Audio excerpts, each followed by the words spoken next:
war. It's chaos, it's utter destruction. It's that thing humans seem to be depressingly good at. Then there's peace. Ah, peace sounds lovely, doesn't it? Like a warm hug for the entire planet. But what is it really?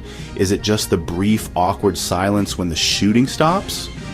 Or is it something more profound? These two concepts, war and peace, they're like the ultimate dysfunctional celebrity couple. One loves breaking things, the other prefers, well, not having things needlessly smashed to bits. They're the yin and yang of human existence. We seem to swing between them like a deeply confused pendulum. So tonight, let's talk about them. War and peace. Let's not sugarcoat this, folks. War is expensive. And I'm not just talking about those shiny new fighter jets. I'm talking about human lives, the ultimate non-refundable deposit. Millions upon millions of them wiped out. Think World War I. Over 20 million casualties. 20 million? That's like the entire population of New York State vanishing. And for what exactly? Complicated royal family squabbles? It's madness. Or look at World War II. The numbers are just staggering. Up to 85 million people. 85 million. It's a number so vast it's almost impossible to truly comprehend. Each one a life snuffed out far too soon. Each one a story unfinished. A future brutally erased. And it's not just soldiers in uniform, is it? Oh no, civilians get caught in the crossfire. Always. In modern wars, they often make up the vast majority of casualties. Men, women, children, people just trying to live their lives, going to the market, kids walking to school, then bang, in an instant, everything changes. It's utterly horrific and depressingly predictable. War doesn't just take lives, though it's horrifyingly efficient at that. It maims, it cripples, it disfigures, it leaves behind a landscape of broken bodies and shattered health. People lose limbs, they suffer horrific, life-altering burns. Their eyesight, their hearing, stolen by the violence. These are the visible wounds, the constant painful reminders of the brutality they were forced to endure. It's not something you just get over with a bit of grit. It's a life sentence of pain and adaptation. And it's not just the individuals who are broken. Whole cities get pulverized, absolutely flattened. Think of Guernica or Coventry or Mariupol more recently. Homes, schools, hospitals turned into smoking piles of rubble. Infrastructure, the very stuff that makes society function, is obliterated. Roads, power grids, water supplies, gone. Trying to rebuild that, it's like trying to assemble a 1,000-piece IKEA flat-pack wardrobe. During an earthquake with no instructions and half the pieces missing, then there are the landmines. Now, let's talk about the injuries you can't easily spot, the ones that don't show up on an X-ray, the psychological toll. War is trauma, capital T trauma. For soldiers, yes, absolutely, PTSD is rampant and devastating. The flashbacks, the nightmares, the constant grinding state of hyper-alertness. It's like their minds are still stuck on the battlefield long after they've physically come home. It's a relentless internal enemy, one they fight every single day, a battle often fought in silence. But it's not just soldiers who suffer these invisible wounds. Civilians, especially children, endure immense mental anguish. Imagine growing up to the constant soundtrack of sirens and explosions, losing your family members, your home, your entire sense of safety. That shapes you. It leaves deep, indelible, invisible wounds, anxiety, depression, a profound sense of loss and displacement. These are the ghosts that haunt survivors for a lifetime. Section 5. Picking up the pieces, societies after the storm. So the war ends, the guns fall silent, hopefully, for a bit. What then? Well, then comes the hard part, the really, truly, monumentally hard part, rebuilding. And not just the buildings, though. That's a monumental task in itself.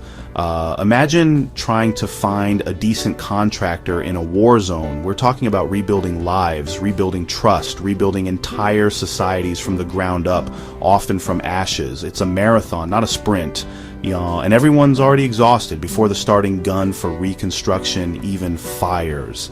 Think about truth and reconciliation commissions, places like South Africa after apartheid, or Rwanda after the genocide, trying to uncover the painful, often horrific truth of what happened, to provide some measure of justice or at least acknowledgement for victims. It's incredibly painful. It's fraught with immense difficulty and political landmines, but it's often a necessary, vital step.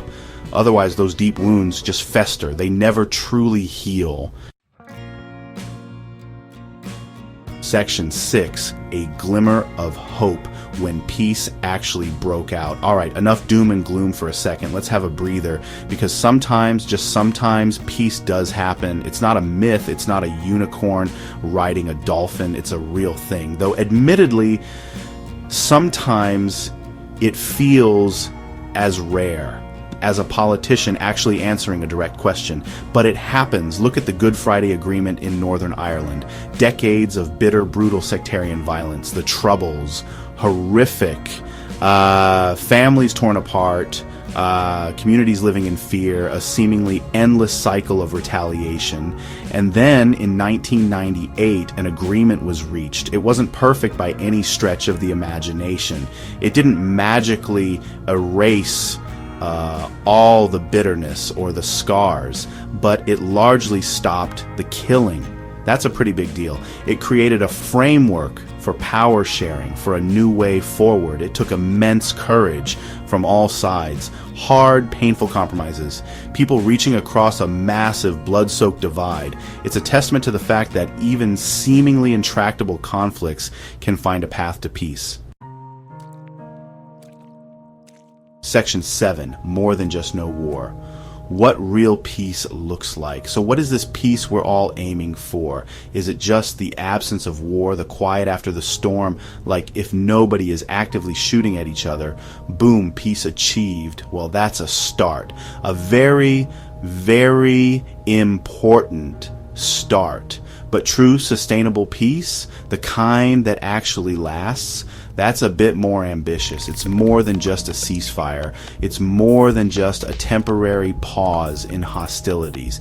It's a whole different kettle of fish. Real peace, or positive peace, as some very smart people call it, is about creating the underlying conditions where conflict is less likely to arise in the first place. It means things like justice, actual functioning justice for all, the rule of law applied fairly, equal opportunities for everyone, people having their basic human needs met consistently, food, clean water, shelter, education, healthcare, the fundamental stuff that makes life livable, not just barely survivable, but actually worth living.